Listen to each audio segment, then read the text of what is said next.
আসসালামু আলাইকুম রহমতুল্লাহ। প্রিয় দর্শক, কেমন আছেন? আশা করি ভালো আছেন। প্রিয় দর্শক, সরকারি কর্মকর্তা কর্মচারীদের মহার্ঘ ভাতা পর্যালোচনা কমিটি জাতীয় বেতন স্কেল 2015 এর আওতাভুক্ত কর্মকর্তা কর্মচারীদের মহার্ঘ ভাতা সংস্থানের বিষয়ে পর্যালোচনা করতে কমিটি গঠন করা হয়েছে। প্রধান উপদেষ্টার মুখ্য সচিবকে আহ্বায়ক করে 7 সদস্যের কমিটি গঠন করেছে সরকার।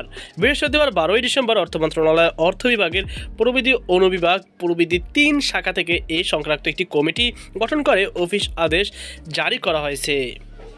তো প্রিয় দর্শক, দেখতেই পাচ্ছেন আপনারা এখানে মাননীয় প্রধান উপদেষ্টা মুখ্য সচিব এই যে আহ্বায়ক, এই সম্পর্কে বিস্তারিত তথ্য এখানে নোটিশের মাধ্যমে দেওয়া আছে।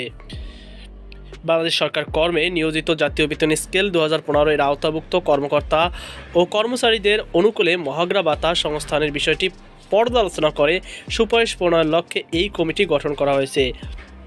উপসচিব সৈয়দ আলী বিন হাসানের সই করা আদেশে এই তথ্য উল্লেখ করা হয়। কমিটির আহ্বায়ক করা হয়েছে প্রধান উপদেষ্টার মুখ্য সচিবকে।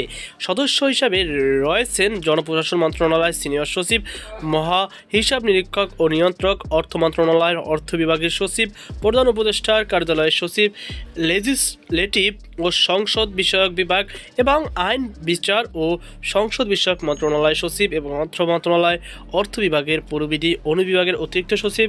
কমিটির কার্য পরিধিতে বলা হয়েছে, কমিটি মহার্ঘ ভাতার প্রযোজ্যতা ও প্রাপ্যতার বিষয়ে পর্যালোচনা করবে এবং প্রয়োজনীয় সুপারিশ দাখিল করবে। কমিটির প্রয়োজনে এক বা একাধিক কর্মকর্তাকে কো-অপ্ট করতে পারবে।